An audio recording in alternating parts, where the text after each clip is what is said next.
Welcome to the Trish and Sarah Wrestling Podcast. I'm Sarah. I'm Trish. And this is our podcast. We talk about wrestling news and various topics from different promotions, primarily AEW, but also New Japan Pro Wrestling, WWE, and topics from around the wrestling world. Whatever we find interesting, and we hope you will too. We are a proud member of the Social Suplex Podcast Network, and you can find our content on our podcast feed, the Social Suplex Podcast feed, as well as on Twitter and YouTube.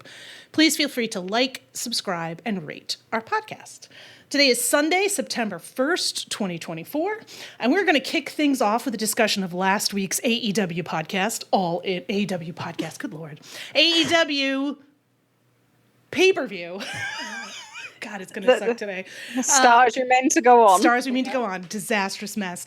All in. Trish, you and I had extremely different viewing experiences for this, as you were there in person, hobnobbing with the hoi polloi of the British wrestling scene. And I was at various times in and out of and around an airport. But the show itself was, I think we can say I enjoyed it very much. I thought the show in a vacuum was very, very good. It was a very good show. It was a good wrestling show. It was really enjoyable. It seems to have been pretty successful. The Observer this past week and Dave Meltzer had the first buy rate estimate at between, oddly specifically, 167,000 to 173,000 buys. This is a pretty impressive number. It's higher than what I had. I was a bit more pessimistic on this number than you were. I don't think we published these anywhere, but I think I was at 165. No. Which, hey, I'd, underestimate and perhaps over-deliver. And, compared to, Tony Khan was pretty clear that it was their second best pay-per-view of the year. And Revolution, with Sting's retirement, did 180,000 buys, I should say. I apologize. And obviously last year's All In did 205,000 buys, which I think is still second place for all-time pay-per-view purchases. For AEW. So this is pretty impressive, especially given the increased amount. We still have not seen a decrease on the overall pay-per-view buys since AEW has started adding more pay-per-views to their schedule. This is pretty up there. It's like I said, it's way more than I thought. Trish, what are your thoughts on this number? So I was more adventurous. I thought kind of 180,000 would kind of be the bar. And that's looking at, when you look at the performance of Revolution and what was on the table there. And this one having the addition of being the stadium and being marketed kind of like... Yes. Essentially their big show, their Tokyo Dome, their WrestleMania. And I know there is a preference for that not to be the case, but that is how they marketed it. They pushed the Wembley moment thing very, very strongly. Moment. Yeah. The all-in moment and that sort of thing. And, they used heavy steps, matches with main people against main people. So I thought 180 was probably a good benchmark, but somewhere it's not too far off that. So yeah, it's a good pay-per-view number. I think more than anything, it represents that this show is a brand now. Yes. And you could feel that the whole time there. So, from something as simple as, for anyone that's ever been to a WrestleMania will know that you have like the WrestleMania logo on everything and it's everywhere and every person. So the football jerseys, the American football jerseys, the baseball jerseys, depending on which stadium they use, it's constant. That's all you see. And that was the huge difference this year is when you walked into London or you walked into Wembley more commonly, big city, you don't always see that many shirts around. Every shirt you practically saw, everything they had on their merch stands, but everyone that you saw going was wearing something that was branded All In. Whereas last year, I think it was a lot more kind of wrestler specific. So it has really become a brand in itself. And, it's still very early on. This is only the third All In. So it will take time. But you could really feel that. That was a huge difference this year. Last year, it was like Gang Wars. It was just like CMFTR and these shirts. And you pick your side. And if you picked anyone else, it'd be like, why are you wearing that? No. It really did feel like that last year. But this year, it was very much, you saw the branding everywhere. So they did a really good job of that from that perspective of making it feel like an event. And you can see it in the ticket sales, So they didn't release an attendance number. No. We'll discuss that a little more in a second. But Dave Meltzer had a number distributed around 54,800, which we said a few weeks ago with the way that they drop prices and they open different sections and they distribute. We thought it would get to 55,000, so we were pretty close. Yeah. But then Tony Khan tweeted that they had 50,000 paid, which sounds about right, because he said 6 weeks ago, before the matches start, he said 45,000 sold as the number that they gave to Dave Meltzer. Yes. So, yeah, that feels about right. But it does show you that, I think before this year, we really thought that the matches would drive, the overall attendance. And that hasn't really happened. That wasn't really what happened. It was, 45,000 6 weeks before any matches were announced. And we ended up at probably 50,000 paid. So it really is about that brand of that stadium show and seeing this company in that stadium. You can say if that's for better or for worse. I don't know sometimes when we look at brand versus stars. But yeah, I think it's a success of making this, a signature event and drawing all those people into the city. And, we've talked about it many a time. They made it essentially, and this is where you've got it with going to Texas next year as well. It's a destination show. Yes. This isn't a regular pay-per-view on the cycle. This is a show that people will fly out for.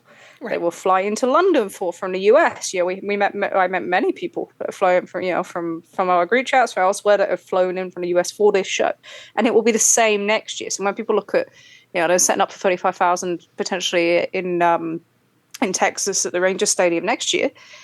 You can see it because you can see how that has happened with this venue across the last 2 years. Yes. So they said they didn't announce it. Dave said they didn't announce the attendance because they were kind of afraid of the kind of perception of not announcing, 54,000 because they announced over 80,000 last year. What do you think of that? I get it. I mean, I think when it comes down to the attendance, we saw what happened last year when Brandon Thurston published the information he got from the borough, was it? The city that they had... from the council, Brent Council. Yeah. About the number of people who physically walked through the door and the brouhaha over that. I don't think there was I just think that would have been one of those things where it just doesn't make a lot of sense. It would have taken away from the sense of achievement, and I think it should be considered an achievement. The fact that they were within, a couple thousand of the SummerSlam audience for the show, especially given the issues that they're currently having in regards to, how hot or how cold they are, I thought, in general, it's a tremendous achievement for them and something that shouldn't be understated, even if there are other issues with the show or with the booking and et cetera that, we're going to probably touch on. That's a big goddamn achievement. And I am curious about this one because I feel like I'm curious as to what you think as to whether this will do a lot of late buys as a show. I feel like this is one of those shows where, my gut probably says yes, it will do more late buys, but I don't know. I could go either way on that. There's a few things that make me wonder either way. So the All In was again this year broadcast on ITV in the UK. Yes. On Thursday evening. So you can go on to our catch-up service on ITVX and watch the pay-per-view back in full. It has ad breaks, but, it's a free service as opposed to that. There is the bundle this year. So last year's shows were separate. This year there's an all-out and all-in bundle. So we'll see if that changes the way that the pay-per-views operate. And, it should do. Stadium shows in general, whether that be WrestleMania or Tokyo Dome, it tends to spike late business.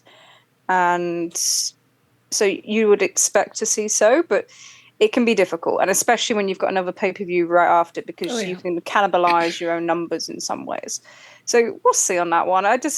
With the attendance, though, I think there's two things on that. So the turnstile count, I expect that Brandon Thurston will be able to obtain that information again this year. The thing about turnstile counts in the UK is they're actually not that abnormal. I think it's in America, it's been weaponized in this way. This is what we saw last year. That number was weaponized. I went to the Women's FA Cup final back in May, and the announced attendance number was the turnstile number. This was a sold-out state. They'd sold 86,000 tickets, but it was 72,000 in the gate, and that's what gets announced. And that is traditionally what you would announce at a sporting event in the UK. So it's kind of weird that that's become such a thing. But I can understand it, and it's because of how WWE have manipulated some of that data for the last God knows how many years, and how 30, now how it's 40? And how it's being weaponized. But what I do think is that you distributed 55,000 people, you got 50,000 paid. right? There's a thing in politics I always say that, you know, even if you have the littlest victory, you should present it as a huge one. The best way to, you know, deal with perception issues or things like that is to kind of take it head on and just say, you know what, we're proud of this. Look how many people we put in this stadium again. They didn't think we could do it last time. We've done it again. You know, let's flash this number up. Let's just say, look what we achieved. And when you're fighting a battle like this and a war and a perception war, I think that's even more important. And it also, you know, it helps the kind of perception of your wrestlers, helps the perception of, you know, these events and for the forthcoming, because, you know, we've got so many stadium shows coming up. Oof. Yeah, they announced a few big ones. I think before we get to that, my question for you as someone who is physically there, I felt that watching the show on TV, it came across as more polished and better looking. I thought the production in general was better. I felt like last year, you know, just in terms of the way the camera was set up, etc. And I understand there were, you know, more people physically in the building last year, but I just thought the overall presentation this year was better. Did you feel the same, or did you feel like there was a difference there? I thought it was better. The stage is a huge improvement. Yeah. So I understand last year they wanted, you know, the wrestlers to come out amongst the people. Yeah. And I get that kind of wanting that visual with the background being the people. But I didn't think it was great as a spectacle in that way. So I think they did a real good job of, you know, having the big stage set up, having them kind of things.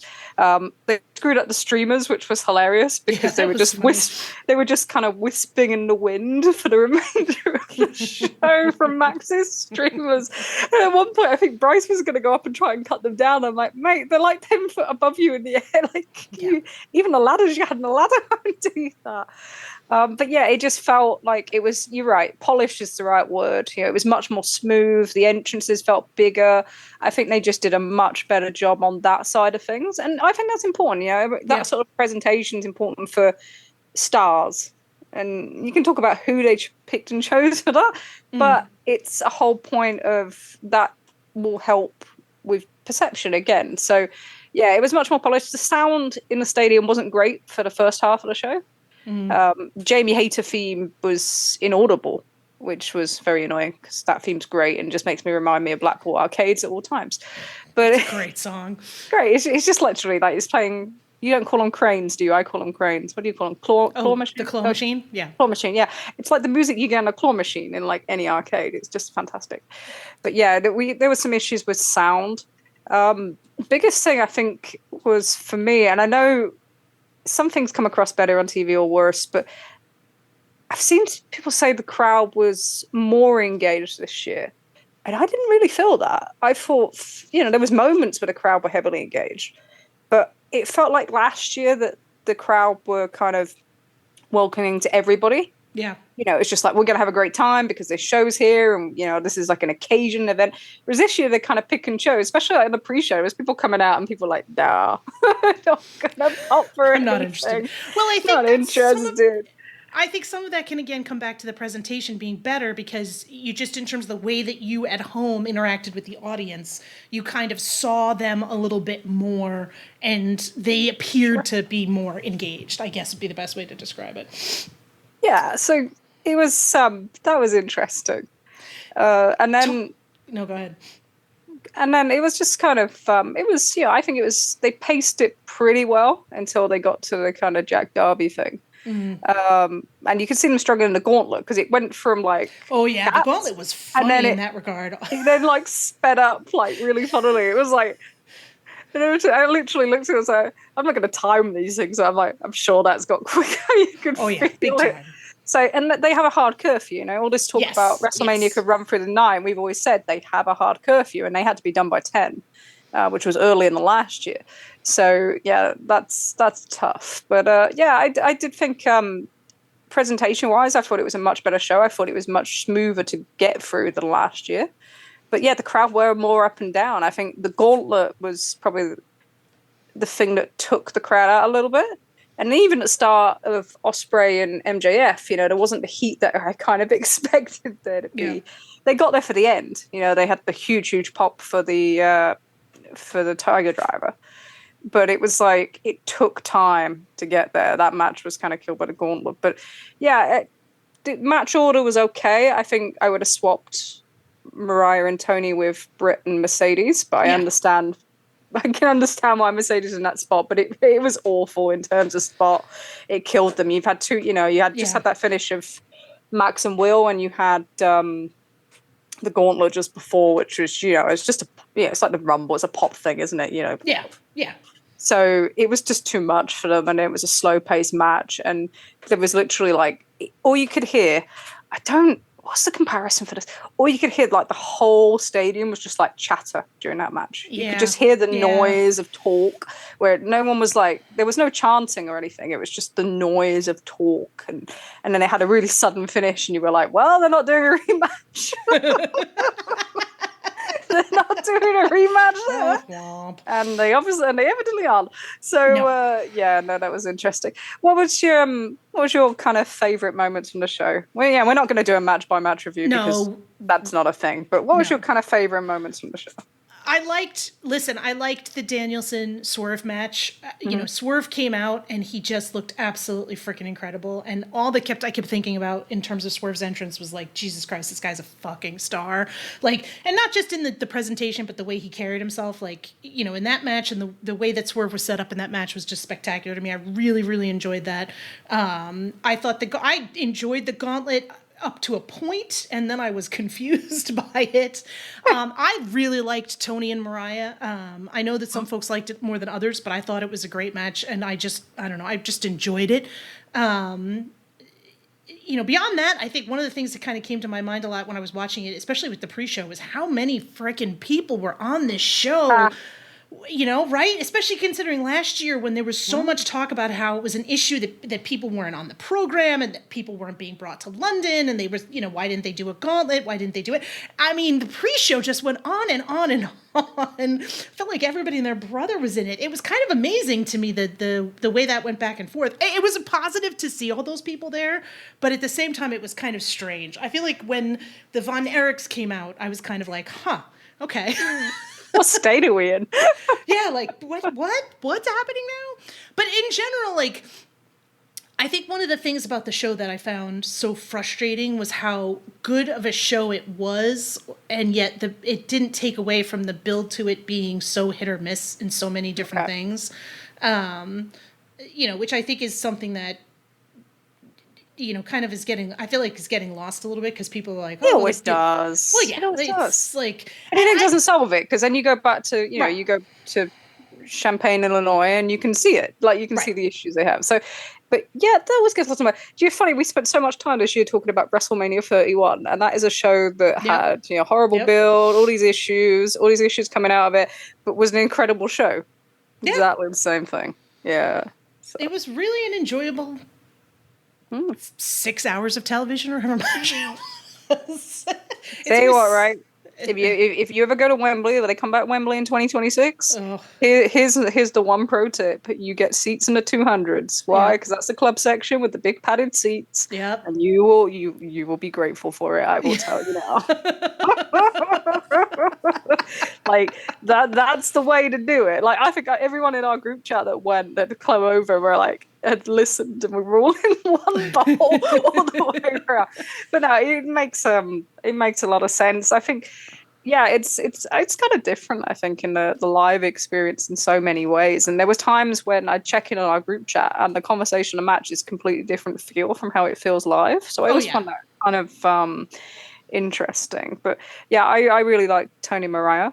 I really liked, I liked the moment with Swerve and Danielson. And the match, I did like the match. The gauntlet is kind of cool for what it is. Nigel McGuinness. So I think that was cool. Yeah, I think especially if you're from a certain area of British wrestling. Yes. That was pretty cool. I'm trying to think, what else did I really? I was glad they had like Zack Sabre Jr. in it. Yeah, you could have done with a luchador. I don't think there was any luchadors on the show, actually. No. Which was a bit weird, because Sarah was in Etchy Sarah. Oh god, they're going to kill me. It's fine. The Texans are going to kill me for pronunciation. But he wrestled the night before at Rev Pro against Zack, and I actually think that might be my favorite match of the weekend. And I can't believe I've just said that about a Zack Sabre Jr. match. But hey, maybe I'm softening. Who knows? But yeah, no. So but that was the thing. So the big thing for me is that them sort of shows are always much more enjoyable when they're part of a big weekend. Yes. And it's that destination thing. So you had, you could go to Progress on Monday, you could go to Riot Cabaret on a Friday night, you can go to TJPW with Eve on Saturday afternoon, you can go to Rev Pro on Saturday night, which drew 3972, which is only a couple hundred less than last year with Will and Shingo on top. So that's a huge, huge accomplishment. And that was a great show.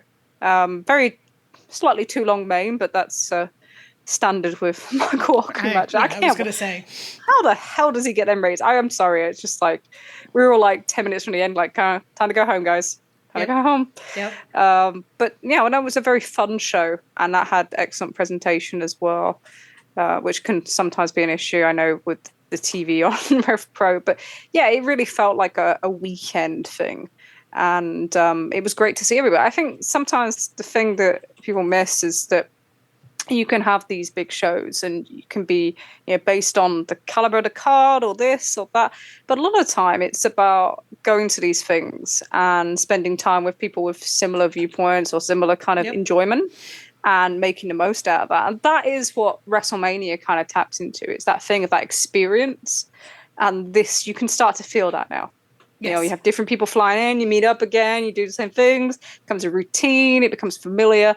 That's what you want, that you kind of want. So when you're going to do, I can't do me Texan accent for me. Say y'all in. Y'all in. Thank you. But when they do that next year, it'll be the same concept. Yes. So they really are driving that. So I could really feel that this time. If I was going to say, so the thing about having everybody on the card was it felt like, it's like extreme difference to last year. Yeah. I think a lot of it was pretty late. It wasn't long planned. No. But if you're going to watch anything on that, so I don't really watch a huge amount of the kind of YouTube vlogs and stuff anymore, but someone kind of tapped us onto the Be in the Dark Order episode last week, and you can hear Alex Reynolds talk about what it meant to him to be at Wembley and how important something as little as that was. And I thought, we kind of get so bogged down in all this different stuff that we forget what things actually mean to the performance. Yeah.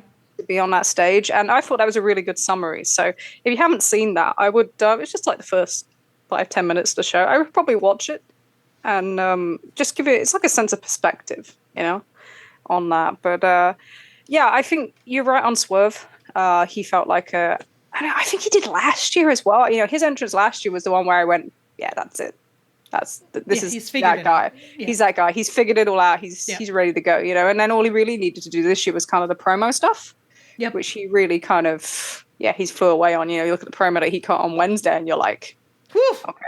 That's Swerve Strickland. We're ready to go, So, but yeah, he looked like an absolute star. I think that you and I were both kind of like, how can they protect Swerve in losing to Danielson, right? Like, one of the things we were sort of like concerned about in that, like, do you feel like they did a good job with that? Do you feel like, what are your thoughts? I kind of have some half-formed thoughts on it, but I want to hear what you have to think about. What your thoughts are on this first?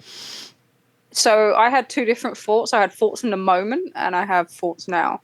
Okay, so in the moment, no, I didn't think so. Mm-hmm. I thought the distraction thing to do with Paige, it took him away too quickly, and then the finish, there was an exchange of like punches after the kick out from the knee, and then he tapped. So I think if you don't tap, and as Rich said on One Nation Radio, we're aware that it was Swerve's thing to tap. Yes, but fair play to him. But I think if you don't do the tap, that kind of distraction comes off better. And I like, one of our friends in our group chat pointed out that, he didn't really gain momentum back after that. Yes. Like it changed his momentum. He went from being this killer, like who on felt offense. to kind of, suddenly having kind of chinks in the armor that Danielson could get at. Right. So I kind of like that interpretation, but you did the punch exchanges. You did the kind of exchange where he's still getting something in. So at the time, I was like, nah, that doesn't protect him at all.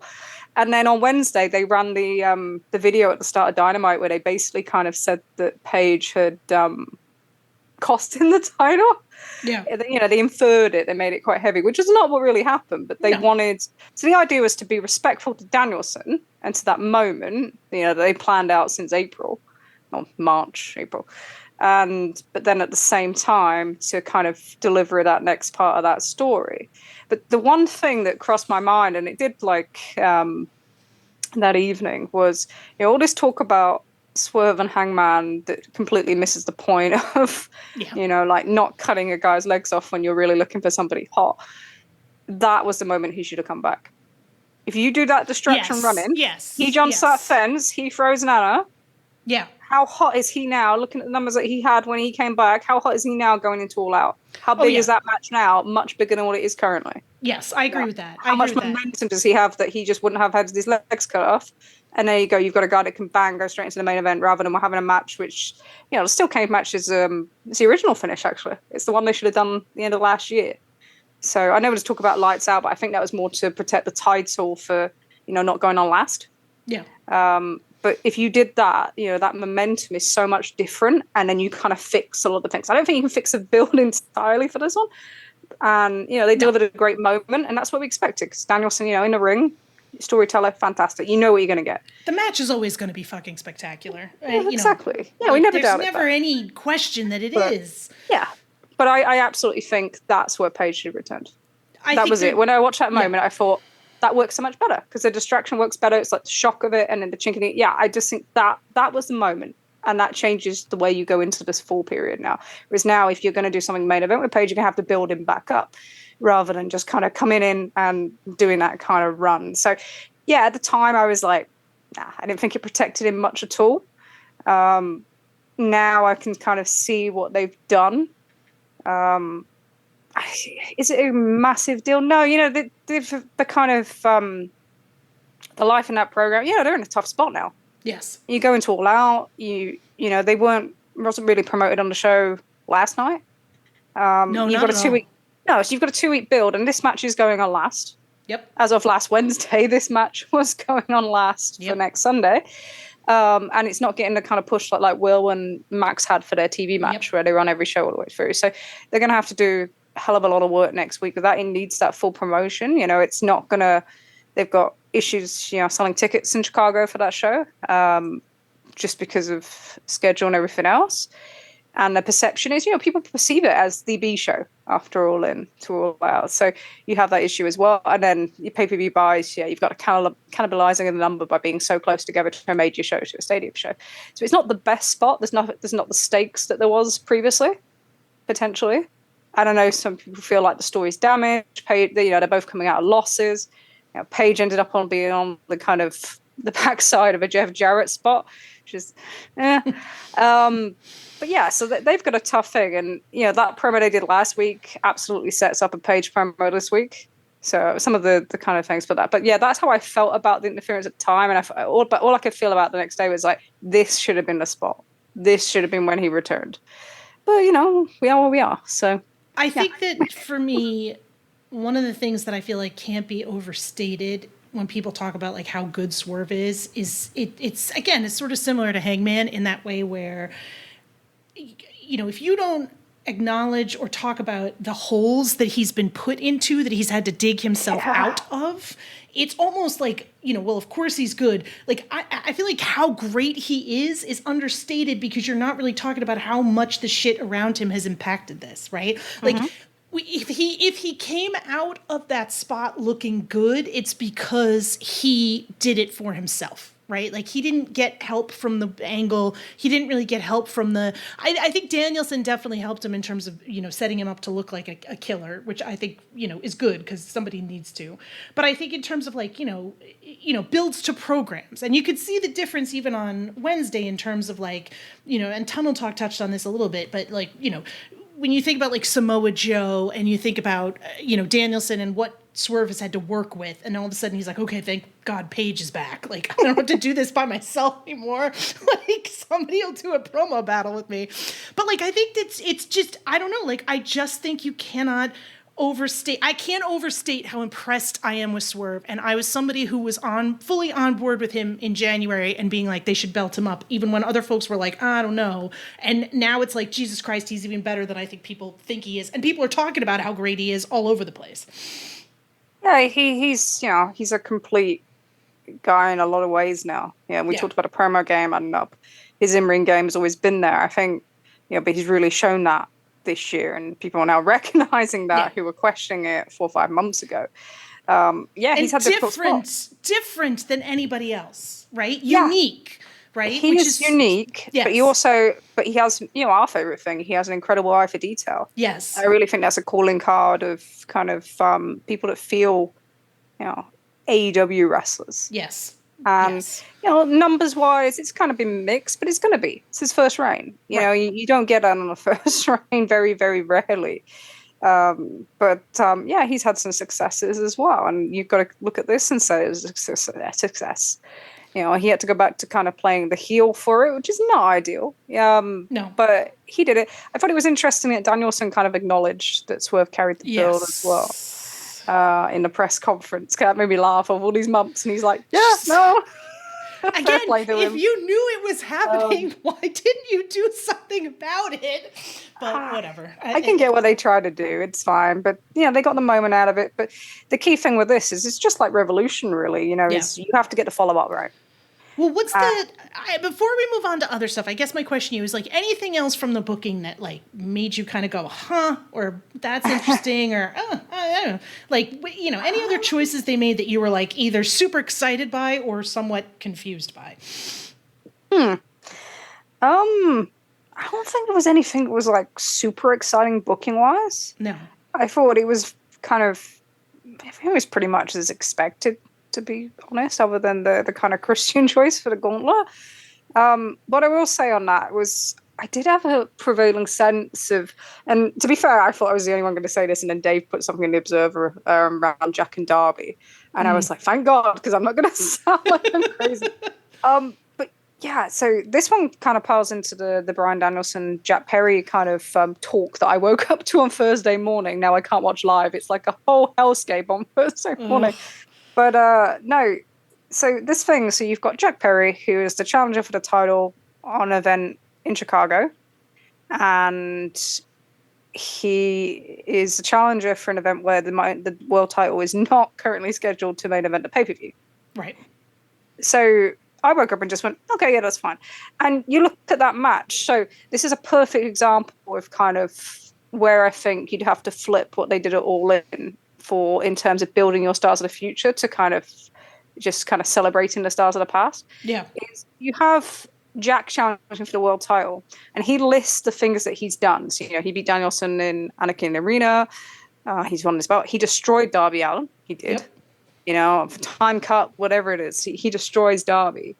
But because of the way that whole thing was set up, you don't remember that he destroyed Darby. No. You just think about the setup because it set up a moment for Sting. Right. Whereas, Dave said in the Observer, that the way that should have been the other way around, Darby should be saving Sting at this point. Right. You want the pops to go for your current stars, the people down the road that are kind of, and this is the old WrestleMania thing, isn't it? Yes. The pops are going to the people coming back in or the part-timers and not to the people carrying it year on year or going round. And that's where you can see the difference between these kind of destination shows and your TV numbers, for TV attendance numbers. That's a huge thing. So I felt that you could feel that all the way through the show. So it was all set up about people who are either not standard, wrestlers currently. So like Nigel McGuinness, for example, which was a great moment, but that's another one. Jarrett was another one in there. Yep. Ricochet coming in on debut. It just felt there was a sense of age at times. Christian, being in control of 2 matches and winning that one. Obviously, Danielson winning the main event, which they always plan, but it's like it still feels part of that. And you've kind of got acts that don't feel fresh, or matchups that don't feel fresh, like the tag, the freeway tag match. Yep. So they just felt like this age kind of to the show. That was probably my biggest thing. And even people that we felt kind of came of age or kind of really showed their star power. So like Swerve. And I think Tony Storm, but also, the end of the Mariah-Tony match, the focus is all on Tony, not the new champion. So there's kind of a way to do that I don't really feel like they got. which makes for a great show in a vacuum, but doesn't really kind of push anything forward. So I thought, that's something you got to do. So someone like Swerve and Tony and that sort of thing, the way to make them into real stars is these people, and Darby or Jack or whoever, is they have to be the centerpiece of these moments, not stood behind somebody else from 20 years ago. And also, they need to start, when you come through it with these, you've got a low Wembley Stadium shows, they have to be winning on these stadium shows. Not your old guys, not your people that main evented in WWE or whatever. It needs to be these people that are winning on these shows. It does mean a lot. So I think, that was my kind of one kind of negative takeaway where I was kind of like, I thought what else was interesting, though, was who wasn't on the card. Yes. So we had no Starks, no Wardlow, who seems to have been dissolved from Undisputed Kingdom. Yep. And then we had no Moxley, but we did have a Moxley back on Wednesday. Yes. So coming off the back of that, I'm just going to do the Moxley thing because I'm bored of everyone talking around it. Okay. All right, let's discuss it. Cool. All right, so Moxley wasn't all in, and it did look, slightly strange because they had Moxley part played by Pac in the celebration. that was pretty strange. And then he's back on Wednesday. He's doing this new gimmick. They talked about kind of his movie influences for the kind of promo that he got on Wednesday, which kind of caused some people. But I don't think we can just kind of pretend that Moxley has not been happy for some time in different elements in AEW, and we don't need to pretend that because he puts it in his promos just like Tetsuya Naito does. Yes. And we saw it at the end of last year, in the C2 and that sort of thing. And, there are things that, the company's changed a lot. The way that it produces its television has changed, the kind of focuses. They had you had the gimmick with the Jericho Appreciation Society a few years ago as sports entertainers, and now we see more of that on TV than ever, whether everyone has a different preference and all that. So, he has a very clear vision of what he thinks wrestling is and also who he thinks should be at the top of the company, Right. And he puts over a Kingston, a Cassidy, a Page, and then they kind of don't go anywhere either. Yes. So you can see there's frustrations and, there's no point in pretending that there hasn't been frustrations. And he's done very, very little in AEW since putting Kingston over. He's had his New Japan run. And then he's kind of played around the tag division a bit, not really done very much, just kind of been around, and now he's had that kind of the break away. So I think whatever this is, will it work or not? I'm not, or, is it too MMA? I don't really care yet because we don't know. So let's not get ahead of ourselves. But I think it's critical that you have this guy on television and you have him in a key role contributing, because he's such an essential part of what people recognize about AEW. So you have to figure that out. He's back on TV now. That's part one. You've just got to figure it out and kind of find a way forward. But what I do think is, and it's come about the age thing, is that, what would be really cool if they do something with like Darby and that is like Darby to be leading a group like that. And it's the same thing. These guys, and that's just where the Strickland thing I think worked very well, is he led a group. Yes. He had his own thing. He wasn't part of Chris Jericho's latest group or John Moxley's latest group or the Elite. He's at the forefront, and I think that really helps. So if you're going to have a John Moxley group, can we transition away where we can have somebody else at the front in that current group to kind of push everything forward and make it feel fresh? New Japan could do with some of their factions kind of the same thing. So I thought, I will throw it all out there. So there's been kind of two predominant rumors over people that could take the title of Bryan Danielson in the next month in Tacoma. Okay. So there has been talk about John Moxley. Not as recent, but I know some people are still kind of very sure on that. And there's been talk of Darby Allin. Interestingly, not of Swerve Strickland regaining the belt in Tacoma, which I think was kind of presumption where a lot of people doing the kind of fantasy booking to justify the choice. Just go, he's going to get it back, and they're going to no. And not Paige. So it's like if you have a choice, obviously Christian's doing the Money in the Bank style briefcase, whatever, and they all fit in the same universe. Jack, Christian, because we've got Luchasaurus stuff, Darby, and now Moxley. There's all connections between them all. That's their kind of little universe for this title for the foreseeable future. But if you have a choice between Danielson dropping to Darby or Danielson dropping to Moxley, which one would you go with? I'd go with Darby, no brainer. I think a lot of people would. I think just in terms of that, like you said, even if people aren't really understanding that that's what they're looking for, that sense of freshness, right? Mm-hmm. That sense of something different and new. And again, we'd wait to see how this new gimmick and stuff plays out with Mox. But I think, I just think from a sense of like, okay, like let's start putting over some of these younger guys. Like like you said, let's put them at the top. I think Darby makes sense to me, but. Yeah, no, I think that would be the my preference. So it's kind of cool that, you could do something really cool with Moxley and you could do Danielson because of all that history. But, we're going from someone who's more recognizable elsewhere, who's been around for a long period of time, passing it on to someone else. And after beating, Swerve at Wembley, you want to see somebody get the benefit of that. Yeah. There's no benefit to Moxley. It's a status quo.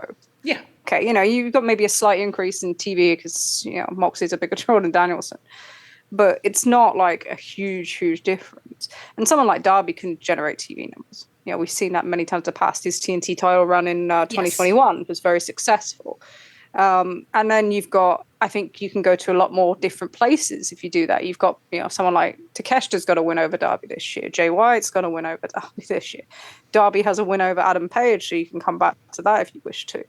Darby Swerve Strickland has been used a little kind of mini tease with the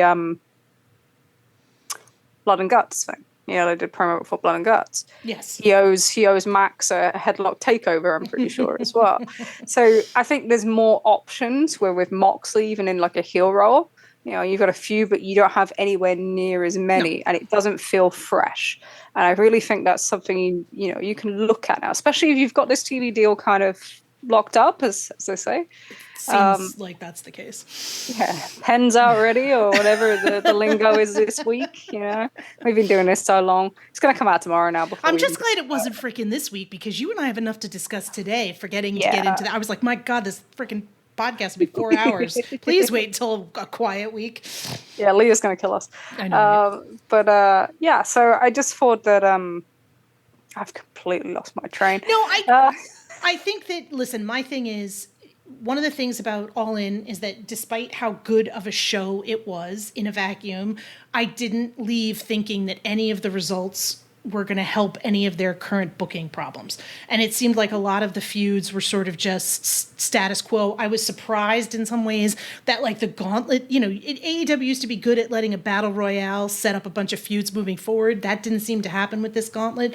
It was sort of a continuation of what we've already seen with Christian and Luchasaurus, with the Undisputed Kingdom versus the Conglomeration. They didn't even really give Ricochet anything during that. Right? I mean, obviously he moved into Don Callis situation, but like none of that came out of that, right? There was nothing sort of, and again, for the most part, I think you could argue that they don't necessarily always do that, but like there weren't any new fresh angles on the show. There wasn't anything that you left All In going, oh, I'm really psyched about this. Like you kind of were like, okay, what are we doing next? So Dynamite this week was very good in that way. Like I think it set up some good stuff, and I think there was some, there's some interesting places to go, but I think in terms of like, you talked about Pac being out there at the end, and this is where I think some of my frustration comes from, where it's like, it very much felt like I've watched this show for a very long time. I've tuned into Dynamite weekly. I know he's not supposed to be there.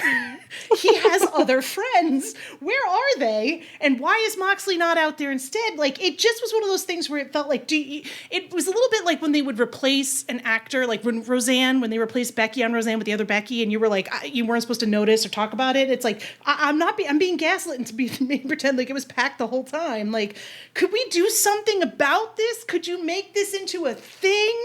Could we even get we didn't even get a backstage promo discussing why Pac was suddenly teaming up with Yuta and Claudio. It was just, hopefully you read that the Lucha Brothers are leaving and you kind of understand why Pac is there. And I guess I just felt like I guess I felt like for me, and this is probably the most cynical version of this, so I'm not even sure I'm willing to commit to it, but it was like, well, we want Pac to have his all-in moment, right, where he gets cheered, but we don't want to actually have to work to put something together, so we'll just throw him on at the end of this, right? And it just felt weird. And, like, again, we still haven't done anything about it. Like, I don't know. That's kind of where I'm at. I didn't feel like anything that happened was super exciting in terms of, like, upending their booking.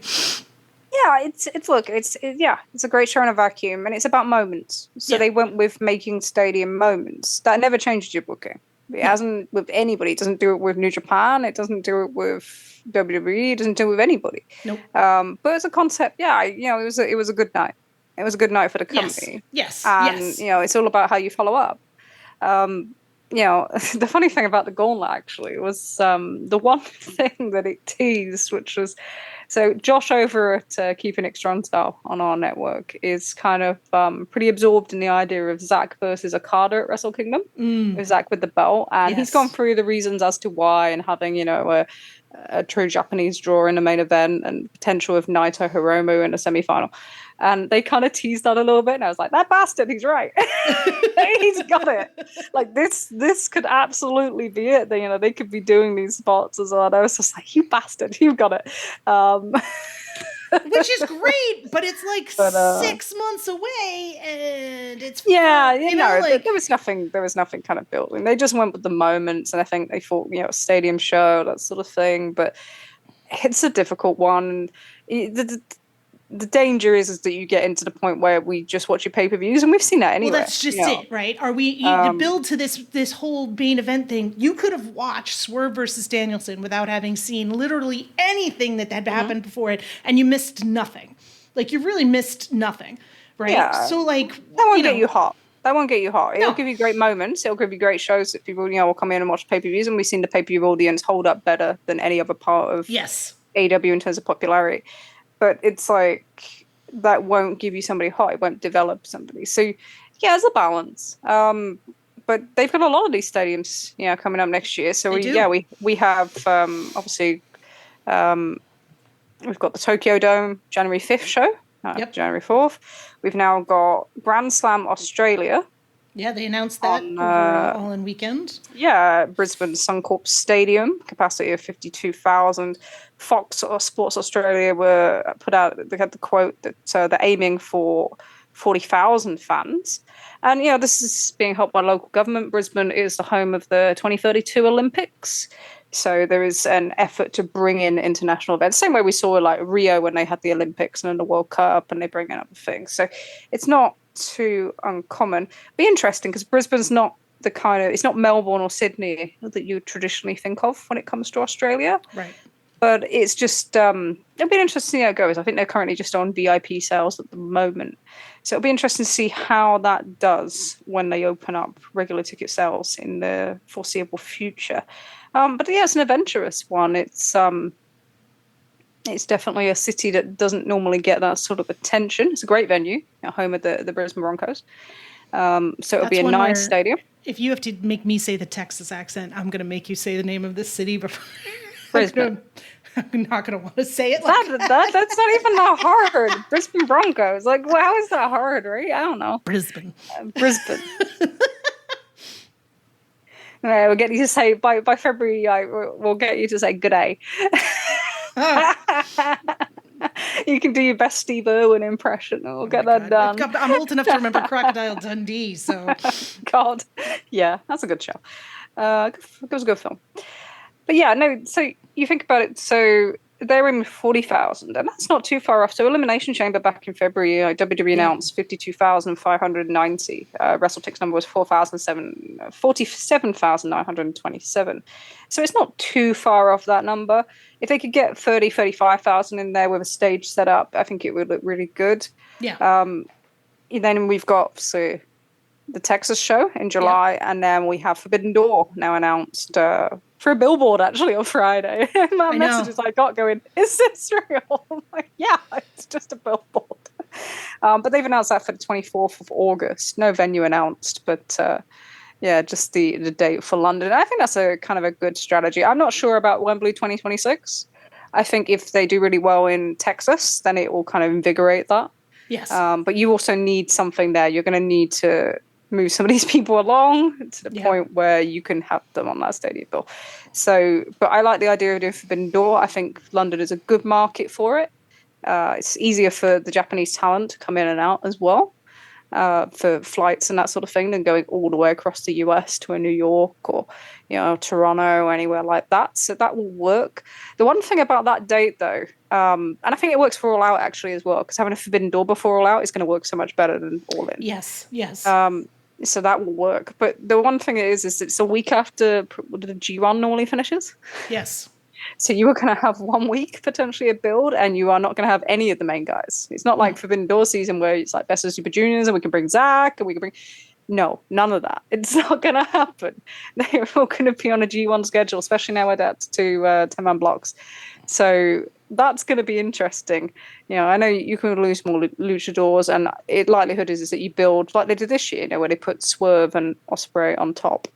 That's probably going to be what you look at, and then having more kind of multi-mans underneath. But yeah, it's going to be very interesting how you navigate that one. Yeah. G1's not going to finish till the week before.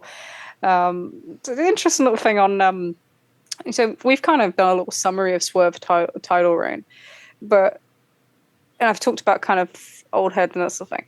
But one of the other big things, not just Swerve leading his own group, but I thought the other real big thing that's really helped him develop and the way people perceive him is that he had people lose to him clean and not get a win back. No 50-50 booking. No. He had two examples of this. So he had the Ospreay match, which did definitely change opinion, especially hearing that crowd in Long Island. Yep. And he had the Page series. So he had two guys in AEW put him over and not want something back in the immediacy. And that's quite rare. You go back and look at, there's a lot of 50-50 stuff. Look at like Max MJF, look at most stuff that Mox does. Sorry, Mox, but it's true. Yep. Even look at what Max has just done with Will, one each.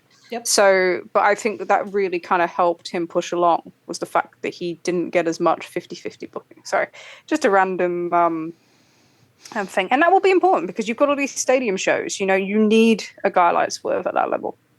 You need these people to be kind of move forward like that. And in a way, it's a good thing because it will stop kind of the focus on one show. Yes. So All In is going to be their big event.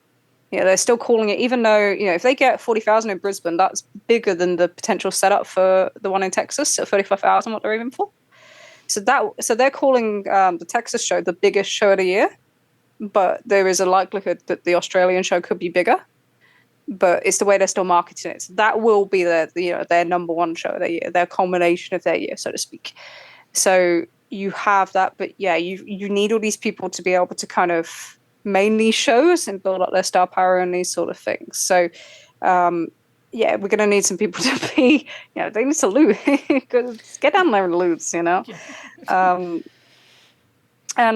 So, we might as well, as we're kind of doing Swerve, we might as well talk about the other bit. Let's discuss this. Let's go. Yeah. So, Friday, Dave Meltzer in the Wrestling Observer newsletter had a very interesting tidbit about Swerve's contract. Swerve publicly re-signed his contract right before All In. It was part of the pre-show, I think. Yep. And even though the actual deal was done sometime earlier, but Swerve was paid as a top guy. He, was making money as a top guy, was announced like a top guy. It was, good for him. So the Observer had this to say about Swerve's contract, and obviously we also had Daniel Garcia, who it seems like there's a lot of debate about whether he's actually put pen to paper, as they are saying, but I think it's pretty clear that he's made his agreement to stay with AEW. I don't think anybody would question that at this point. So here's Dave. Another major story of the week was the announcement that Swerve Strickland had signed a new deal. Based on what we've been told, this deal locks him up through September 2029. It was well known that WWE tried to make a play for Strickland and for the Strickland and Prince Nana act. The deal was reportedly agreed to a few weeks back, but they saved the announcement for here, meaning All In. People were talking about how Strickland has become a rich man with the new deal, and it's believed to be among the biggest deals in pro wrestling, although would be well below the Roman Reigns, Cody Rhodes, and Randy Orton level. It's probably within, it's probably within the range of Kazuchika Okada and Mercedes Moné range, based on what were hinted about regarding those deals, which are lower numbers than have been reported elsewhere. This deal is not at the numbers of what were reported for either of those two deals. Also, I apologize, but reading Dave Meltzer aloud is You don't realize how bad. You don't realize how bad it is. Like, you know it's bad, but you don't realize how bad it is. Okay, going back to Dave. The deal and the offer to Daniel Garcia were told to us by someone on the WWE side for Garcia, and more than one on Strickland, as being bad for the sport of wrestling because they are so far over what WWE would perceive the market value for both to be, with the idea that he, I think he means Tony Khan here, is spending more than he needs to and is raising salaries. The reality is WWE can afford anything. Even if the new TV deal is high, AEW still has to spend with some caution, or the idea that they'll be so profitable then will erase the first 6 years of losses won't be the case if they get out of control on spending. Right, look, I didn't edit that. That is just copy and paste. No, that's just the Observer. We literally cut and pasted it from the Observer, folks. So I apologize if it sounds incoherent. It's not me. What we put up with on a weekly basis, just to, yeah. So this is the discussion that came up. And so this caused something of a furor on Friday amongst the internet, with WWE fans jumping to insist that Dave Meltzer has never spoken to anyone in WWE, that they would never admit this to Dave, that no one in WWE would ever acknowledge this, because I think someone said it makes them look like cartoon villains, which is like, yes, it does.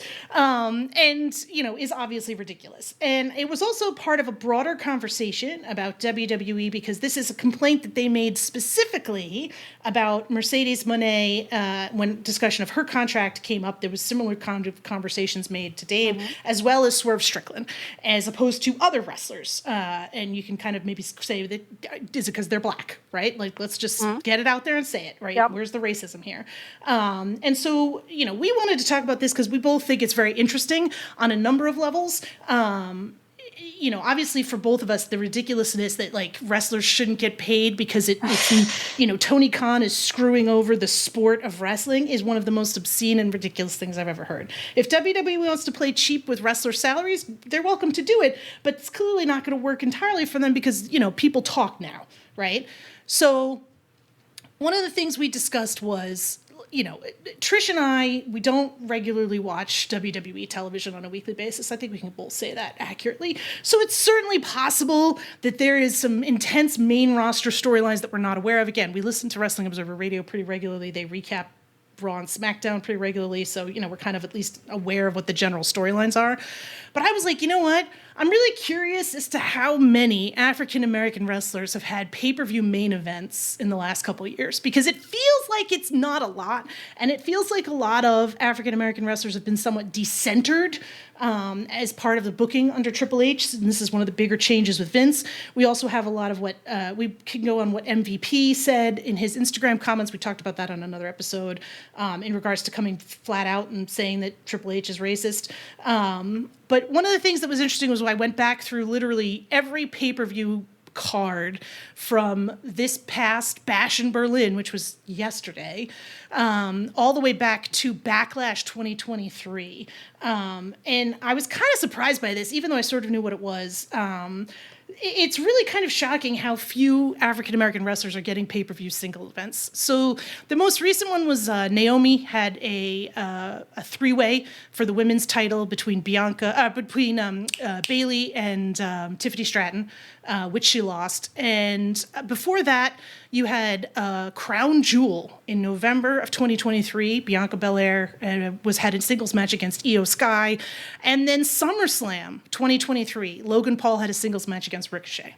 And obviously there are other African-American wrestlers featured on the cards. I'm certainly not going to say that's not the case. You know, people have been in multi-mans. Jade and Bianca have been a tag team that have been featured pretty prominently on a lot of cards. You've had people involved in, obviously, the Money in the Bank ladder matches, the WrestleMania multi-man, Elimination Chamber, which I think was Bobby Lashley's last. I don't think Bobby Lashley was on WrestleMania, but maybe I'm wrong about that. But it was definitely kind of sort of jumped out at me in that regard, that this is like a concrete thing you can say, hey, these guys are just not getting booked like this anymore. kind of funky, I guess. When you look at the list that you comprised, the biggest things for me is none of these people are really in key spots. No. So there's a lot of ties. Obviously, yeah, you've got the Jade and Bianca team, but Bianca is somebody that was kind of a real center point. Yeah, main evented at a WrestleMania. Yeah, she was headlining stadium shows. Not very long ago at all, and has really regressed in terms of singles booking. And then when you look down the further list in terms of the men's booking, there's nothing that really, you can stick somebody in a chamber match, but they were never considered, he was never considered somebody that was going to win. No. So, yeah, you can see pretty much a regression. And some of that, I think, the way the discussion was phrased is because they've used similar things to talk about Mercedes. But also, there was a real kind of venom towards AEW at the start about not having African-American talent in key positions. Yes. And we spoke about this right at the very beginning, is that it takes time. You have to find the right person. Putting somebody in a role for ethnicity will never work out in the way that you want it to. You need to find the right people and invest in them. And that's what they've done. And now we have a situation where you've had that kind of role reversal. And I think that makes people uncomfortable. There was some... So Raw used to be on a network in the early 2000s that kind of really helped them with kind of African-American viewership. Yes. And we've UPN. always seen... Yes. Yeah, UPN. And we've always seen kind of AEW struggle with kind of that section. So this is why, someone like Swerve is so important to me, is that he can attract a different demographic than what we've typically seen with AEW, and through his connections and that sort of thing as well. But yeah, there is definitely an issue in WWE in terms of, they have plenty of talent, yes. And then you've got people just come out to the main roster. Carmelo Hayes, he came out to the main roster not too long ago. He's not doing anything. No. Practically, he's having a series of Andrade that's just there. But that's quite consistent. They do this sort of thing all the time, and we're seeing that now. That for all their people that they've got in the Performance Center, for all the people they've had in NXT, for the people they had in the main roster, Bobby Lashley was main eventing pay-per-views a few years ago. Yep. Now he's done. So there isn't that progression. So I think it is something to look at and kind of assess. I think that's an honest question at this point. And I know it's an honest question amongst talent in WWE. Other people have spoken about it this week. Yep. So there is a question there. And it's a question from the fan base, and to question it as well. And it's uncomfortable for a lot of people. We may be not the best people to talk about it. I'm sure when James and Rich discuss it on One Nation Radio, they can give you the perspective of seeing it through their eyes. But we should acknowledge it. We should acknowledge that there are less wrestlers of African-American descent on the WWE roster in key positions than there were in years previous.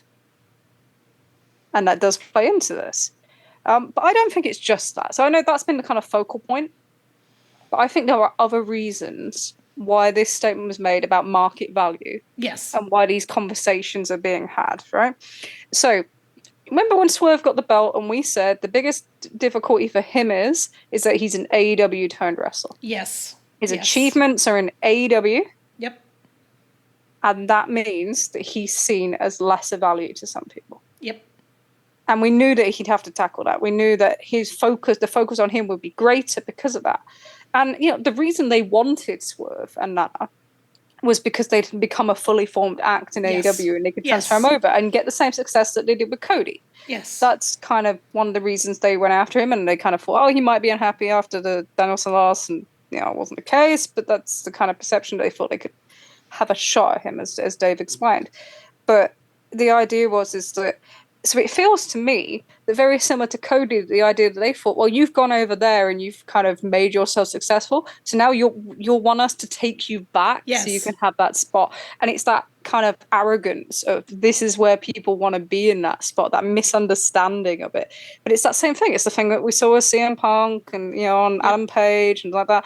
There's a perception that unless you've made it in WWE, you've never made it. And they still feed off that. And there seems to be that disconnection between the way the wrestlers feel about, I can make my living in AEW, I can succeed in AEW, I can become something in AEW. I don't need to go to WWE anymore to do that. No. And there was the other one was, and that also plays into this expectation of what you need to do as a wrestler. And we're seeing that now. So do you remember when Will Ospreay chose to go to AEW? Oh, yeah. And Triple H took the shot and he said... he's running from the grind. Yeah, he said, if they're not here to be all in on this, like when I see people that come out trying to make it and they pick up with a job where they go, well, they work less, the schedule's lighter, all right then. Well, I'm glad I didn't get you, because if you're not in it for the grind at that early point in your career, you have no business being here. And it's like, Ospreay has been in this business for how long? He's achieved things in this long, but it's not in WWE. Right.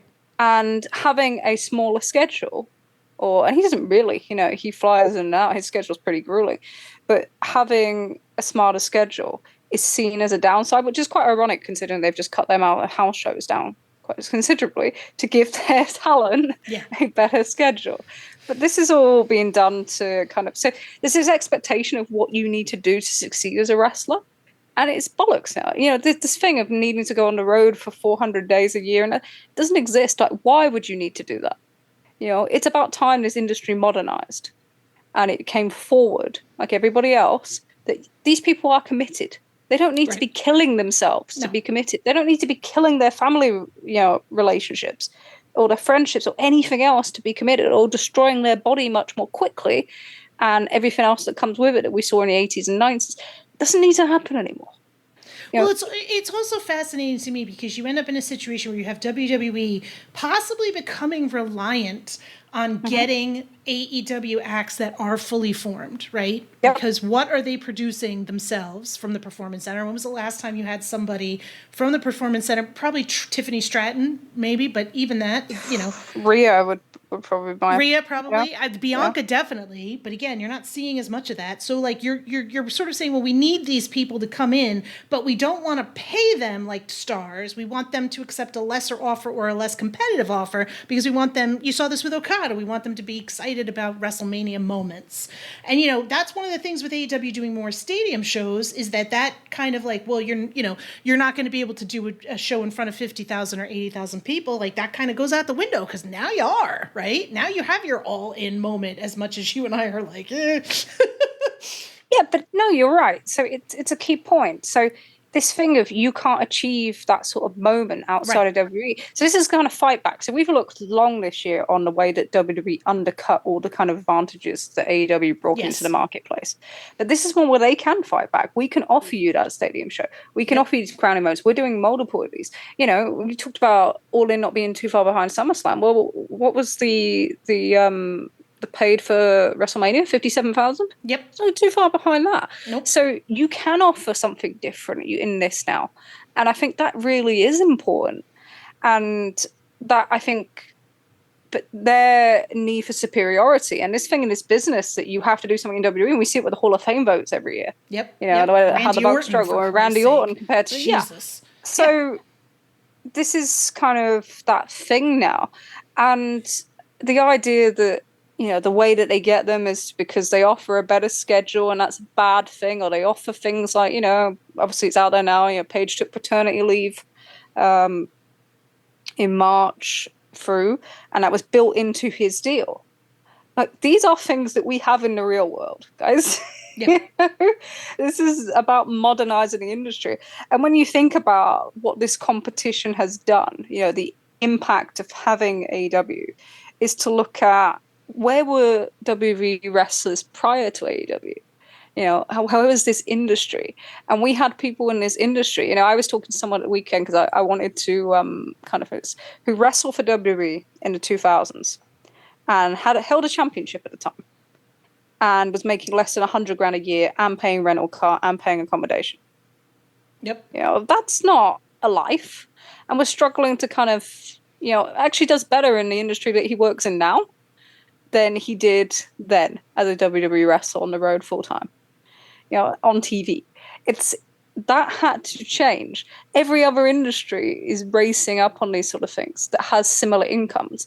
You can kind of continue to kind of do that. And it's so funny because this is a company that is facing a lawsuit for that very thing. Yeah. WWE wrestlers, when they re-sign now, they don't sign with WWE. They sign with TKO, and TKO is facing this on their antitrust lawsuits on underpaying their fighters. And this is exactly the same thing that WWE were doing between 2002 and 2019. And they made this perception, they did all the WCW documentaries of, they were paying them all this money and this money was going out. Actually, no, were they paying them a better rate? Were they paying them a rate more equivalent to the things coming in, to their output?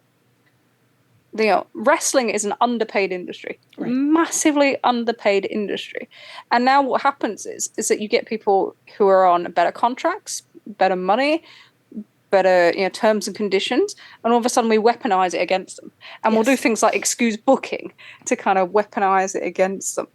And, this is a time where WWE and TKO have record gates. Yep. And they are potentially protected from an antitrust from 2019 onwards because of AEW's existence, but aren't between 2002 and 2019's. But it's also really, really hypocritical, right? Because it's like market value. So you're defining their market value off what? What achievements? What is it? So someone like Swerve Strickland, we've seen evidence of Swerve Strickland generating pay-per-view buys. Yep. All the way back to, Full Gear last year. We've seen him bringing kind of media marketing, that sort of thing, local press. He's what we've seen very much the face of their kind of third-party TV branding that they give out to all their partners. Yep. We've seen evidence of that this year. So how is that any different in WWE? Roman Reigns, when he got his limited dates deal, the first one, and his huge money, could you point to anything and say that he was a huge provider of kind of ratings, pay-per-view buys, everything like, network silence, whatever? No. You couldn't point to that at that time. But they thought he has the potential to be this, right? Randy Orton, that's a key one. How much money have they just re-signed him for? How much is he really worth to this deal? How's NXT in St. Louis doing? 3,000? 3,300? 3,000 people as of this morning? 3,000 people. So you're telling me that the market value for these guys is huge, and for Roman now it is. But when he signed that limited date deal with that money, correct. But you're telling me the money for the market for Randy Orton is huge. His market value is huge, but that doesn't represent in that number in his hometown. So what we judge people on in terms of the wage they receive, a lot of times it's like sports, right? Shohei Ohtani, Angels never won a World Series. He got $70 million a year to go to the Dodgers. Yep. Because it's about potential. It's what you can bring. It's what you can achieve for this company. And you have to look at that as what are their output. You can be on a bad team, like Ohtani was on the Angels, and be a great player. Yes. And be deserving of that money. And it's the same thing. But I find it incredibly hypocritical that they can say that, or they were going to, give Dean Ambrose $6 million a year, whatever silly figure they came up with at the time, to stay because they didn't want him to go elsewhere. And that's what market value is. The market value isn't potentially what you've drawn for this company or what people think you've drawn for this company. The market value is, what does it take to keep you here so you don't go there and change this business? Right. And we've seen that with Cody. We've seen it the other way with Moxley going over, So that's what your market value is. And that's the market value that we saw with the Elite last year when they knew the damage it would have to AEW. It's the market value that's, caused them to pay in WWE to pay like Seth Rollins or Drew McIntyre. That's kind of an interesting one that you could point out. That's what drives this. So the market value increases because of AEW's presence. And that's what led to the deals in 2019. It's what leads to these deals now. So it's very hypocritical to just say, they outbid us on this, and this, and we don't think that that's their market value. But here's how we're rating market value for someone like Randy Orton, who's never been distinguishable in any way. So that's all about perception, and that's all about their perceiving AEW as lesser. Yeah. And your achievements in AEW is less. So it's still that kind of indie mentality sort of thing. Well, that they were throwing at Bryan Danielson 10 years ago. And right. So. Well, the thing that's interesting about this is also you look at the generation of wrestlers that are coming up now, and, I think we've seen this already with some of them. They're not necessarily as gung-ho about, like, I want to be a part of WWE as others are, right? You have people that are like, I want to be, I think that the Bucks are the greatest wrestlers of all time. Like, I want to be where they are. That sort of, the WrestleMania moment, the WWE strangleholds in terms of, like, this is the only thing that matters is also kind of disappearing in that way too. And I think that's something that, if you don't have that allure anymore and you have to actually pay cold hard cash, right? And not just cash, but like competitive cash, it sort of becomes a thing where it's like, well, and I also think let's face it, I think that, this is a very competitive business with very competitive people. And the idea that you'd have somebody and say, you could be a big star here, and they say, thanks, I'm all set, I'm going to work over here instead. And you view that as lesser, which I think we've seen over and over again, how WWE people view AEW as lesser, right? And some wrestlers. Yep. And some wrestlers, and a chunk of the fucking podcast community, right? Yeah. Like, how many of these old guys you have to go through this, like, oh, you're not part of WWE? Like, give me a break. If it was the same stuff being done on that channel, you'd have no problem with it, right? We see it over and over again. So, like, that's a constant drumbeat refrain that's pushed into people's heads. And so the idea that somebody, and like, I'll say it, let alone a black man, would say, thanks, I'm all set, I'm going to make a shit ton more money over here, and this is where I want to be. I think it just causes a level of people just get really fucking pissed off. What I thought was interesting as well was I was actually looking for something else. I went back and looking for a number, and there was actually another quote in the Observer about market value from the August 5th Observer of this year, and it said this year AEW essentially outbid WWE for Kazuchika Okada, Mercedes Moné, and Will Ospreay, signing all to 7-figure per year deals. There are those who would claim that these also sign new deals with talent to keep them from leaving by paying a term around, oh my God, Dave, by paying a term thrown around as above market value. Market value is an interesting term because based on revenue, WWE pays so far below market value but can get away with it because it's so much more than most starting out or growing up wanting to be in the business ever imagined they to be earning. And I thought this was quite interesting because I think I saw some tweets from like Session Moth Martina today who said that she cannot earn a standard wage. And you've got to think about how they've kind of generated a system where you earn very little and then for the chance to be there. So they've made it about the opportunity and progress into this roster and not about money. And you see now at NXT UK, 15 grand contracts, 15,000 UK. It's, there's people working in, a lot of jobs at base minimum wage earning more than that in the UK. Not just NXT UK. NXT US has a pretty strong tradition of not paying very well and, not enough money for people to live on. So they built this system where they're talking about competition. But as we've seen in AEW, the competition element doesn't go away with money. Nope. There's more, even more. But the idea is they treat it as like a loyalty thing where you commit to this company rather than to yourself, even though you're an independent contractor. Right. And also that you don't treat it, it's almost cult-like, but it's a job. It's a fucking job. It's a job. We say this all the time when people want to move between different companies. And I think it's important to note that, there have been talent move from AEW to WWE, whether it be Jade or, whether we're going to see the Lucha Brothers. There will be opportunities. And, Lucha Brothers have been offered similar money by both companies. So it's not like it's one-way traffic, but it's a job. So you go where the opportunities and the lifestyle and everything fits better for you. And if that means that it drives the entire market up, then great, because that's what we should have. Right. There's a couple other things on this as well. So if you look at kind of major US sports, baseball is at 48% of all revenue goes back to the players, agreed by their collective bargaining agreement. NBA and NHL and the NFL all between 48 and 54%. The EPL, or the Premier League in normal language, I hate the term EPL. Like, fucking stop that shit.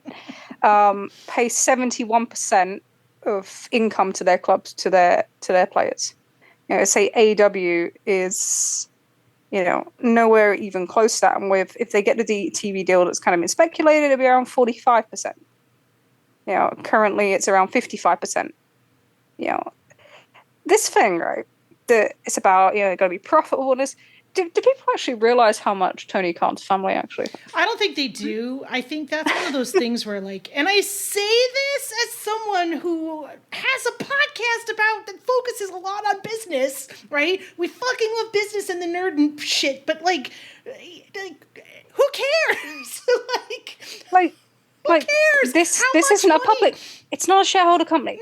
No, it's a private company that's owned by a guy that owns a football team in the UK where they pay 71% of all income on salaries. Yeah. And we have FIFA Fair Play. Oh God, that's a whole, let's not do that stuff, and about how much income is. But they pay 71% of all salaries at Fulham. Right. You know, on average, you know, Premier League, to the players. And we're kind of quarrel over 55%, because at the end of the day, the reason why they're doing this, it's not just their perception game or anything like that.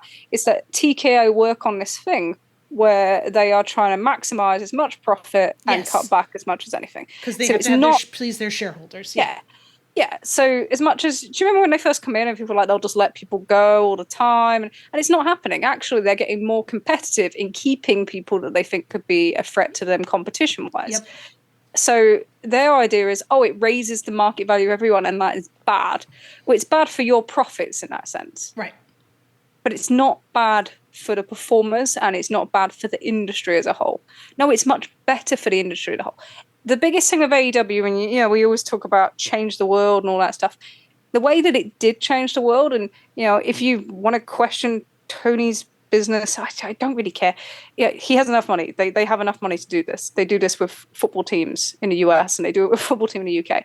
But it changed the industry in terms of providing so many more people with a stable income at a decent level that was closer to the value and the workload that they put in than ever before. Yes. That is the most important thing. They can fight against it. They can put out whatever they want. They can put out, you know, funny statements through Fightful to try and kind of pretend it's been debunked, although it debunked nothing. It's like, the story is the story. You've said it enough times. There's enough examples of that. We've got Triple H going out and talking about Will Ospreay on fucking air. We don't need a fucking statement on this. Right. We've seen their attitudes time and times again, all the way back. You know, you can look all the way back in history. Yep. But this is the time in any of our lives where there are more people being paid in wrestling. And, you know, we can look at independents and say, that's not great. And I'm going to try and do some work on that this week. But there are more people in our, you know, any of our lifetimes earning good money from wrestling without killing themselves and their bodies or destroying their relationships or anything like that, who are more healthy. Abuse. Yep. Yeah. Yep. So no health, you know, not as much as, you know, substance abuse, you know, alcohol abuse, whatever it is. Yeah, than any other time. This is, in terms of from a wrestler, and especially a top wrestler, this is the healthiest this industry has ever been. Right. And we always overlook that. And this is what this TV deal is about. It's not about arguing about 0.23s or 0.24s or how many, you know, the reason why this is so important is it guarantees so many people's livelihoods. So when you see them talk out against this, they're thinking about their profit margin. Right. But it's never about the people. Well, and I think that's one of the more important things, right? And we've certainly been negative about Tony Khan's booking at different times and all this other stuff. But I think in terms of, you know, as a businessman, as someone who started a business and is in a position now where, again, they have to sign the freaking thing, but if they get the deal what they're supposedly getting, like, you know, the man has handled this perfectly. Right? They're going to be in good shape. And like you said, they're going to be a successful business for many years to come. Like, I don't know. it's part of my frustration a little bit too with the way Dave has phrased this and the way he's put this in there, as though, on the one hand, paying people is good, but on the flip side, it might not also be the best thing for AEW to pay this much in salary. And it's like, where are you getting this from, right? It's frustrating because it again becomes this sense of like there's something wrong that AEW exists, right? It's doing something incorrect there. I think you can look at it as they have too many top guys. Fine. Sure. That would make sense for hierarchy and that sort of thing. And it's much easier to, move forward as a promotion with that. Fine. But in terms of what they're paying, it's actually just bringing the market up to where it should be. It's still not where it should be. Right. You look at baseball, you look at any of these other sports. No, it's definitely not. Average salary in baseball in 2022 was $4.4 million. If you look at what that industry does in wrestling, you look at WWE and TKO's profits, how much difference is there? Well, sorry. No, we looked at this number for the freaking UFC lawsuit, and UFC pays 20% of their revenue to their fighters, and WWE is way lower than that. 20% of their fucking revenue. So they would need to double that to get anywhere close. No, double that and more. Yeah. To get close to what the major sports in the US do. So yeah, I just think it's. I think they're viewing it it's become very tribal for something that's something about people's livings, and that's kind of disappointing in a way, but not unexpected. But also, it's a case of we need to change how we view this stuff. We need to change how we view these performers' lives, and how we judge them, and that sort of thing, and recognize that, they do deserve this stuff. Yeah. Swerve Strickland. If we're going to talk about, because this is what started it. You can see the work he's put in. Yes. You can see what he's invested in. You can see that he is a key player going forward now in this company. Yep. He's made himself that. And you do that because you want your life to be better. Yeah, you want to achieve in, professionally, but you also want that reward from it monetarily, and that secures your future. You've got a limited time. That's why it's like a sport. That's why we always talk about sports with this, because it's not like, it's a limited time career, especially at your high point. So, yeah, I think we have to look at how we talk about this. I thought it was very interesting that Triple H was missing from the press conference yesterday, right after this as well. Work-life balance works for some people. It's fine for him, but it's not okay for other people. They're not putting the grind in. Yeah. So you want to talk about schedule and you want to talk about all this stuff. You got some benefits of your schedule there, right? Mm. Well, there we go. But also, a few less awkward questions. So, and he's going to get more focused because you got the Vince McMahon documentary coming out on Netflix the end of September, 25th of September, which will be interesting because obviously WWE have just signed up with Netflix, so we'll see what the content is. Yes, it's also being produced by Bill Simmons, The Ringer. Yeah. Obviously, they have a financial agreement with WWE in terms of coverage for those shows. So we'll see. Listen, I'm not expecting a lot. What did you think of the talk around the Performance Center this week? Yeah, so there was basically a story. Was it Wrestle? There's Wrestle Cringe. There's Wrestle Votes. There's Wrestle Votes. Wrestle Schmada.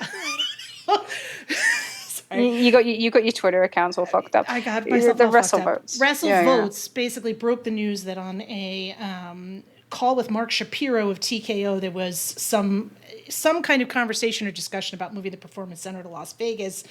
Everybody freaked out in WWE. This got immediately walked back through multiple outlets. But Dave on Wrestling Observer Radio, and I believe in The Observer, talked about how it was something that was discussed on the call. It was not necessarily it's going to happen tomorrow, and it was not we're going to shut down Orlando and make everybody go to Las Vegas, but it was we will be opening a Performance Center in Las Vegas at some point. And I think it's inevitable. I mean, we talked about the cost cutting and the stuff that they've done with TKO. This is why they did this merger, is so that they could create more efficiencies and save more money. But again, you want to talk about wrestlers' livelihoods. Las Vegas is a lot more expensive than Orlando in terms of places to live. And tax breaks. You're basically just going to ask a bunch of people to up and move like completely the other side of the country. Who knows? But I do think that is inevitable. That they are remodeling the Apex right now, I believe, and I think They are? yeah, that's what I heard. They're also done another show. They did an NXT show there earlier this year. So I think it's something that's clearly on their radar and will be something that happens inevitably, even if they're walking it back right now. And I think anybody who's worked in corporate America knows those kind of like, oh shit, we shouldn't have said this.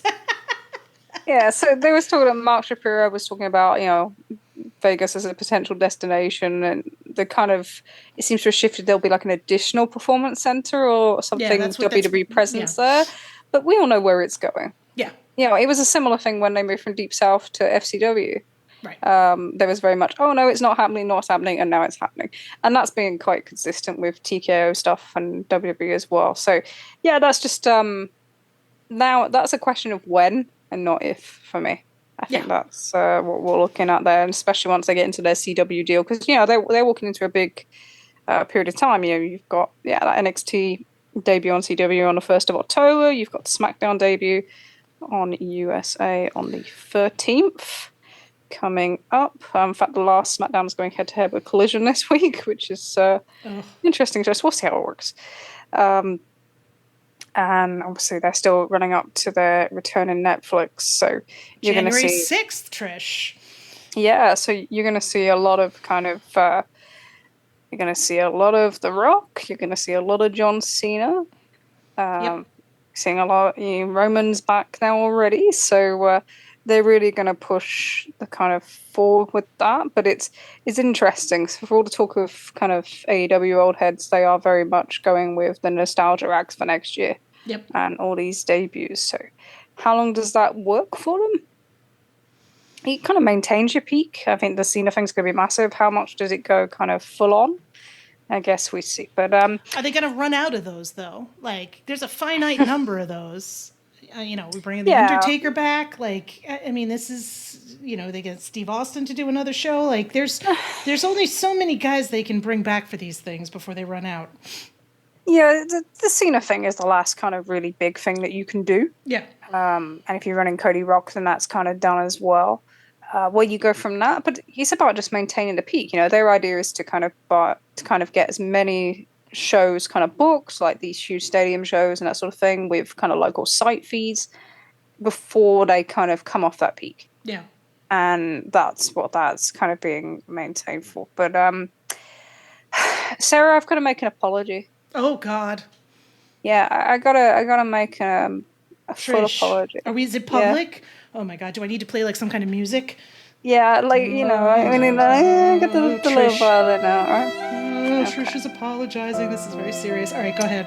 So, what'd you yell at? I didn't yell at anybody this week. So, Emmy in our group chat, and this was in London actually, pointed out to me that I was very mean about bracelets and how much bracelets mean, right? And then somebody gave me a bracelet. They gave me 2 bracelets.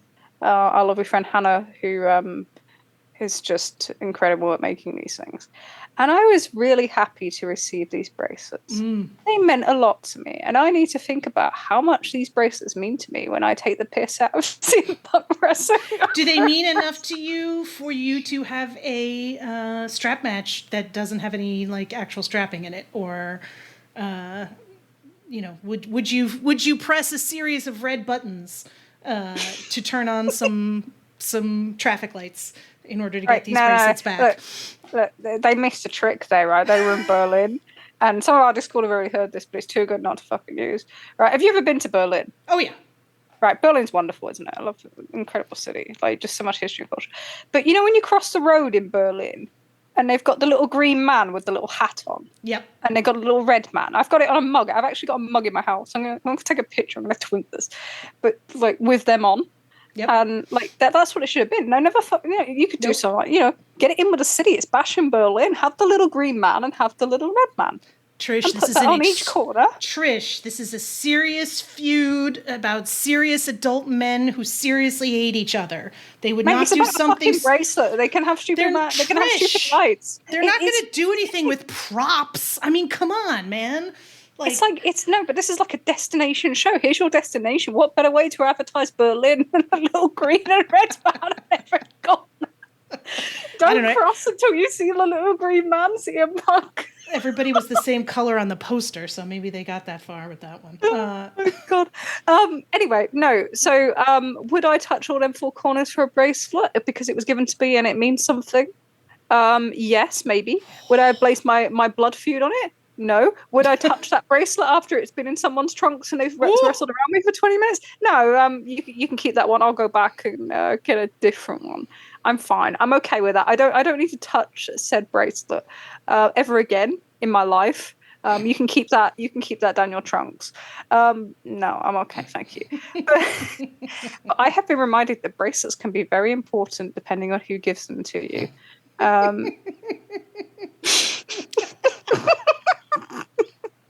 Oh my God, not the boar worms. All right. Listen, all I want is for the details of CM Punk's new renegotiated deal to get published, because we're supposed to have that information any day now. And I totally believe that that's a true thing that happened. Yeah. All right. What else do we have to talk about today, Trish? I feel like we've covered all of our big stuff. One other little thing. Well, it's not a little thing, but I think it's going to make a huge difference as we've been talking about difference of business. What do you think about AEW hiring a number of independent artists? They've hired a number of independent artists. We've seen some of the shirts. There have been people that have posted about it today. I think it's spectacular. I think it's an easy win for fan goodwill. I think it's an easy win for better quality merchandise, which we desperately, desperately need in the wrestling community. I just think it's fantastic. I think they should be doing it, and I'm glad that they are.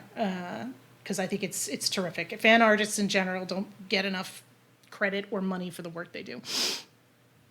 Yeah, I think it's kind of an important move as well, because the way I look at it is it's something, so it shows to put in some expenditure into merchandising, which is needed desperately and has been kind of under a budget cap for a very long time. Yes. But this is something that you can do that's not massively expensive, but uses artists that can be home-based, so that working from home, or so you don't need to have someone in a fixed location. But also, independent artists who are kind of in these roles are much more in tune with how the fan base sees your product. Yes. How they engage with your product, the themes, the way they see the characters, and they can kind of produce that into art in a way that maybe you can't do if you're doing it as kind of a corporate job, trying to look after everybody. So I think that's a great move. And also, it engages key people within your fan base. Yep. And that's the kind of thing they were doing at the start of AEW that we kind of moved away from. So I think that's a hugely kind of a move that should kind of be hugely kind of celebrated in terms of the ethos behind it, but also it's a positive in terms of rebuilding that trust that we've talked about to death, to be honest. Yeah. So I was really kind of happy to see that. It's a real reward for people that are, truly creative. Me, who can't do anything creative. No. Those who can't have podcasts criticizing those who can. Okay? I think we've understood that. Oh my God. No jokes today. I'm done on that. But no, I think that's a pretty good thing. But, I think it's also great because I think it again suggests that everything seems to be suggesting that this TV deal has done increased expenditures on personnel and, I want to say the structure, but that's not the word I'm looking for. The backbone of like what they're doing is also a good sign that, something good's coming. And I think it's important to note, any TV money they get for that new deal won't come until January next year. So, but the fact that they're looking already tends to tell you that it's secure, that they're starting to kind of improve these areas. And it is structure, it is their kind of corporate side that has needed kind of some development and kind of money basically put into it for quite some time now. And they have focused on the kind of talent side. and you've built that base. So if you can match up the other side, it will make things so much easier. If you can increase your, even just your press office, would be huge. Social media engagement, use of kind of new mediums, that sort of thing. So yeah, I think this is a positive step that was much needed. But you can definitely see the difference in quality already. And after so many kind of generic style shirts or things that, we always talk about, it's always a funny thing to say, like, what shirts would you wear in public for a wrestling show, And it tends to be very little. There's a focus on the kind of just black. Everything's black. Yeah. It's like color. Let's get some color. It's also nice to see them doing it without AI too, Trish. Oh yeah. Right? Yeah, AI is just like, it's too much, It just like, God, you talk about Bush and Berlin, like them airbrushed AI posters are just like, oof, what the hell? So as much, to pay creatives and kind of go down that road is, I think that's a good sign. You have to keep those little things that make you kind of independent in terms of alternative, and these are the sort of little things that you can do. So yeah, I think that's an important one. But big couple weeks coming up. Yes. So we've got All Out on Saturday. Yep. Shingo's got his anniversary show actually this week, so I'm looking forward to that. End of tournament season in Japan. So it's good. There's been quite a lot going on. Some fun things coming up for the Social Suplex Discord as well, which you'll need to stay tuned. I'm pretty sure we will all be talking about that in the next oh god, yeah, that's insane. Week or so, yeah. That's insane. Yeah, we've got some stuff coming up that's pretty cool. We think it's weird. Cool. Yeah, we're nearly a year into this now. Yeah. So we might have to do something for like a year. An anniversary show? An anniversary show. Yeah. Are we inviting Tunnel Talk? Maybe. We do like them. Sometimes. And we have very Lou's gonna kill me. We have very different I don't know, milieus. Might be nice to do some weird things with those milieus, I guess would be the best way to describe it. We can come up with something. Yeah. We'll put, our two brains together make half of a normal brain. We'll come up with something. Something like that, yeah. But no, there's plenty to go forward to this week. So, yeah, I'm not even going to beg for the TV deal this week. I'm done with that. So. All right. So this has been the Trish and Sarah Wrestling Podcast. We are once more proud members of the Social Suplex Network. You can listen to all their great podcasts through the website or through your podcast provider. You can also join the Social Suplex Discord. You can ask us any questions, ask all the hosts any questions on the Discord, whether it be for One Nation Radio, for All Things Elite, for Keeping It Strong Style, Imps WWE Adventure, Wrestling Out with Chris Things, Tunnel Talk, or the AEW Match Guide. I think I got them all right in one go. That's I'm pretty impressed. For me. Yeah, cool. But yeah, it's a pretty cool community now. So if you want to come and join us there, you can do. You can also find us on the Twitter, or the X, or whatever we call it these days, at Trish and Sarah, or you can email us at trishandsarahpod@gmail.com. We'll be back in 2 weeks' time. Again, with another pay-per-view to discuss. These things are coming a mile a minute at the moment. God. And Grand Slam coming up, too. At least this one's a Saturday. This is the nice stretch of, like, Saturday pay-per-views all in, like, in the middle of the day. Like, you know, just not having to stay up until ridiculously late hours. Oh, yeah. Sundays suck for us in the UK. Yeah. It just sucked. Like, it's Monday morning. It's like Japan at 9 a.m. for Forbidden Door on a Monday. Like, what are we doing here? Yeah. That'll be good. Yeah, if anything you want to send us, any questions, any feedback, any data points. People start sending me data points. I quite like that. Yeah, send me stuff. Send me whatever you want. Please do so. We do enjoy reading all Friendship your feedback. We're not accepting. No, we're not. Sorry. We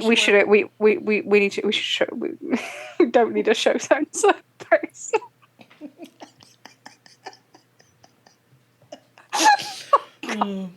Right.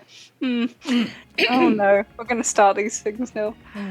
See, I did that whole apology about friendship bracelets, and Emmy's going to shout at me like, "You took it back! You said we can't have show friendship bracelets."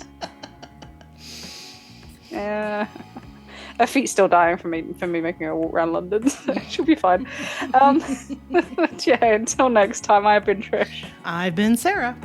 And thank you for listening to our podcast.